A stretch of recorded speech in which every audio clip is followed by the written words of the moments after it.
안녕하십니까. 목동관리 전문기업 행센 오영일입니다. 반갑습니다. 저희 행센이 GPL 채권 사업을 본격적으로 운영한 건 2019년이긴 한데 저희가 대부 법인을 운영한 건 2018년도부터 저희끼리는 진행을 해오고 있었거든요. 근데 이게 여태까지는 제도적인 변화가 거의 없었기 때문에 사실상 뭐 법인을 운영함에 있어서 제도적인 거 관련해 가지고는 신경 쓸 게 별로 없었습니다. 최근 들어서 이게 작년에 법안이 발의가 되고 통과가 되고 올해 7월 달부터 시행되는 것들이 몇 가지가 있다 보니까 이 제도적인 것의 변화가 어떻게 우리에게 영향을 줄 수 있는지에 대해서 예의주시하면서 계속해서 관찰을 하고 있는데요. 이 세상의 모든 것은 다 변하지 않습니까? 그래서 이것 또한 이상한 일은 아니긴 해요. 모든 건 다 변하기 마련이니까요. 다만 중요한 건 우리가 변화에 발맞춰서 우리의 이익을 잘 지키는 것이 중요하지 않겠습니까? 그래서 대부 법인을 운영 중이시거나 알아보시는 분들께서 알고 있으시면 좀 도움이 되실 만한 내용을 말씀드려 보도록 하겠습니다. 일전에 제가 고객용 영상으로는 이런 것들을 다 전달을 드렸었는데 대부업의 제도적으로 크게 네 가지가 변화하고 있습니다. 첫 번째가 자본금, 그리고 홈페이지, 인력, 전산 설비 요건이 조금 달라지고 있습니다. 이 중에서 가장 먼저 확정된 것은 자본금입니다. 자본금이 5천에서 3억 원으로 늘어났거든요. 이게 7월 22일부터 시행이 되는 건데 이 내용을 안내드리면서 대응책을 어떻게 하시는 것이 좋습니다. 이런 장단점이 있습니다. 라는 것들에 대해서 안내를 드린 바가 있었죠. 근데 이때도 홈페이지나 전산 설비, 인력과 같은 것들은 명확한 어떤 기준이 없었어요. 이 자본금은 명확한 규정이 딱 있었죠. 5천에서 3억으로 상향 조정됩니다. 라는 명확한 규정이 있었기 때문에 거기에 맞춰서 우리의 이익을 계산하고 대응 방식을 수립할 수가 있었는데 이 홈페이지나 인력이나 전산 설비 관련 기준은 바뀐다 라고 내용은 나왔지만 어떻게 바뀐다 라는 게 없었습니다. 그러니까 딱히 어떻게 대응할 만한 영역을 갖추는 게 이게 사실상 불가능한 그런 시기였었죠. 지금도 마찬가지입니다. 홈페이지 같은 경우에는 뭐 대부업 홈페이지 하나 만드는 거 별로 어려운 일은 아니지 않습니까? 근데 이게 지금 하기에는 뭔가 애매한 거예요. 왜냐하면 꼭 대부법인이 홈페이지를 만들어라가 아니라 이게 채무 조정 페이지를 갖추어라 라는 내용인데 이 채무 조정 페이지를 갖추려면 가장 먼저 떠오르는 게 법인의 홈페이지를 만들고 그 홈페이지에 채무 조정 페이지라는 걸 넣으면 되겠구나. 그러니까 가장 심플한 직관적인 생각이지 않습니까? 근데 이게 채무 조정 페이지를 꼭 대부 법인이 갖고 있는 홈페이지에 게시하는 것이 아니라 대부금융협회 홈페이지를 이용하게 할 수도 있다라는 내용이 있습니다. 그러니까 이 홈페이지를 꼭 만들어야 되는 건 아니에요. 채무 조정 페이지가 있어야 되는 건 맞아. 근데 이 채무 조정 페이지를 각 법인들의 홈페이지에 넣어야 하는 건지 아니면 금융협회, 대부금융협회의 홈페이지에 게재하면 되는 것인지 이런 기준이 명확하지 않은 거예요. 그래서 저희가 주무관청의 주무관님께 여러 차례 이제 질문을 드렸었거든요. 근데 뭐 주무관님께서도 답변을 하시려면 관리 지침이 명확하게 떨어져야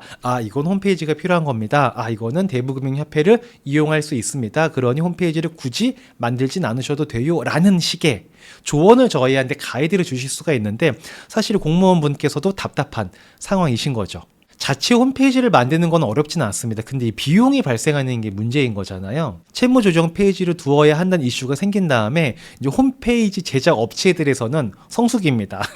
막 이런 문자를 광고로 엄청나게 보냅니다.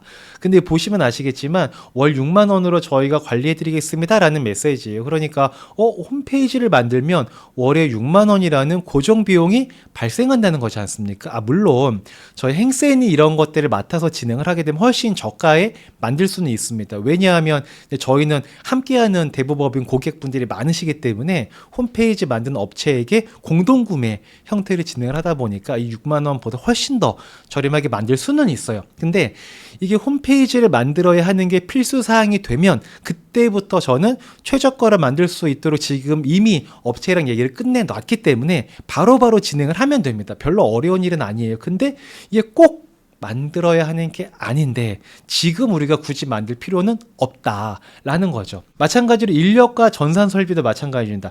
이 홈페이지 같은 경우에는 지금 만들 필요 없습니다라고 제가 정리해드렸었고 자본금 같은 경우에도 뭐 이런 대응책을 마련하시면 됩니다라고 말씀드렸었거든요. 고객용 영상으로 그러니까 오픈되어 있는 영상은 아니지만 고객분들께만 보내드린 영상으로 다 안내를 드렸는데 근데 요 인력이란 전산 설비는 뭐 대응할 게 없습니다. 기준이 아예 없어요.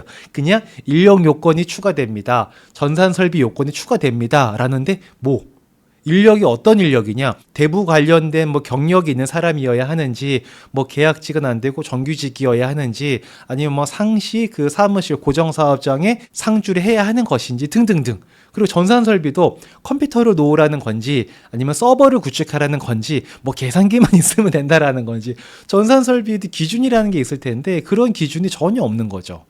그러니까 저희도 고객분들에게 어떤 대응책을 마련하고 수립해서 이렇게 대응하시면 됩니다라고 말씀을 드릴 수가 없는 겁니다. 작년부터 계속 주무관청에 질의를 했었는데 저희가 6월 달에 또 질의를 했었어요. 왜냐하면 7월 22일 날 이제 시행한다고 하니까 한 달밖에 안 남은 상황에서 저희는 이제 담당 공무원분에게 답변을 들은 게 없었거든요. 그러면 뭐 목마른 자가 우물을 파는 거 아니겠습니까? 저희가 또 주무관님이 또 귀찮게 했습니다.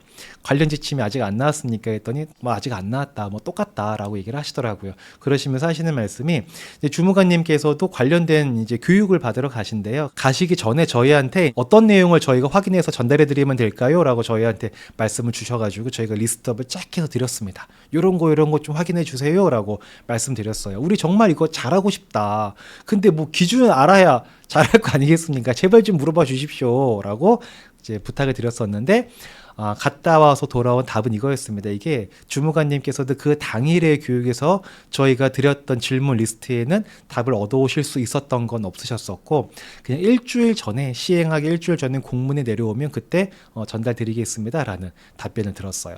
이게 어떤 기준으로 만들어질지 뭐 이게 일주일 만에 준비할 수 있는 일인지는 모르겠지만 그래도 아마도 뭐 일주일 전에 공문을 준다는 얘기는 7월 22일 날 시행은 되더라도 그래도 이렇게 준비하는 기간은 따로 주지 않을까라는 생각은 듭니다. 자본금 같은 경우도 7월 22일 날 이제 3억으로 시작하는 법은 시행이 되지만 이후 이제 법이 시행이 되고 2년 안에만 증자를 하면 되는 그 기간이 주어지게 되기 때문에 인력이나 전산 설비도 마찬가지 개념이지 않을까라고 생각을 합니다. 그러니까 따로 저희 뭐 고객분들은 신경 쓰지 않고 계셔도 저희가 다 계속해서 예의주시하면서 기준을 파악하고 있을 테니까 아직은 별로 이렇게 신경 쓰지 않으셔도 될 것 같고요.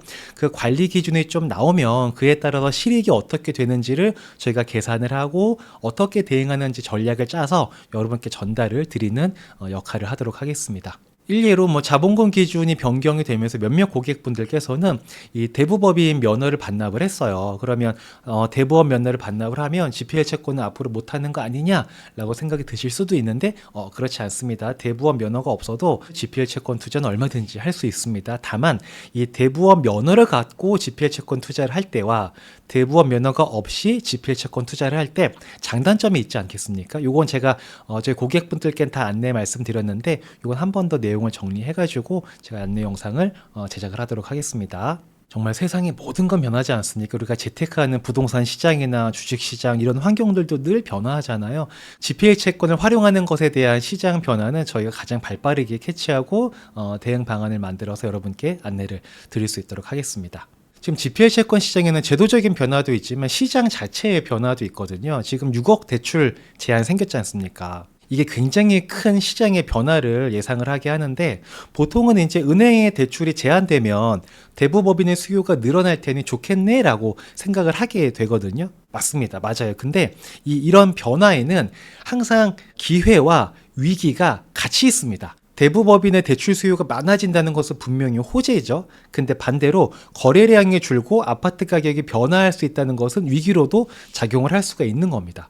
또 반대로 은행 대출이 억제되는 게 아니라 은행 대출이 확장되는 시기 있지 않습니까? 또 이럴 때는 어떻게 보면 GPL 채권한테 좀 안 좋은 거 아니냐. 왜냐면 은행 가서 대출 받으면 되는데 굳이 GPL 채권 대부업에서 대출을 받지 않으니까 대부업의 대출 수요가 줄면 GPL 채권 투자자한테는 악재 아닙니까? 라고 생각할 수도 있는데 일편 맞는 말씀입니다. 근데 아까 제가 뭐라 그랬습니까? 이런 변화에는 위기만 있진 또 않아요. 기회도 같이 있습니다. 항상 모든 변화에는 위기와 기회가 같이 있는 거죠. 그래서 우리의 역할은 지금 기회야, 지금 위기야가 아니라 이 기회와 위기를 철저하게 분석을 해서 위기는 관리해서 제거하고 기회를 잡을 수 있는 시스템을 갖추고 그렇게 일을 하는 게 굉장히 중요한 거죠. 진짜 위기가 온지도 모르고 있는 상태라고 하지 않습니까? 저희 행세는 이미 어떤 위기가 올지 어떤 기회가 올지 다 정리가 끝난 상태이기 때문에 그에 대한 대비책과 기회를 잡을 수 있는 시스템까지 다 갖춰 놓았습니다. 그러니까 이런 시장의 변화가 곧 저희와 함께하는 모든 분들의 이익이 되실 수 있도록 앞으로도 정직과 최선을 다하도록 하겠습니다. 저희 행세는 저희의 역할이 뭔지 너무나 명확하게 잘 알고 있습니다. 이게 빠르게 이제 변화하는 시장 상황에 맞춰서 어떻게 대응하는 것이 최선의 선택일 것이냐를 판단하시고 그렇게 잘하실 수 있도록 돕는 것. 그게 저희 행사의 역할이지 않겠습니까? 앞으로도 여태까지 그래 왔던 것처럼 여러분에게 도움이 될 수 있는 행센이 될 수 있도록 정직과 최선을 다하도록 하겠습니다. 자, 오늘 영상 이 정도로 정리하도록 하겠고요. 전원 이만 물러나도록 하겠습니다. 자, 지금까지 사람을 잘 사는 방법, 돈과 마음을 연구하는 행센 오영일이었습니다. 들어주셔서 감사하고요. 다음에 또 뵙겠습니다. 들어가겠습니다. 안녕.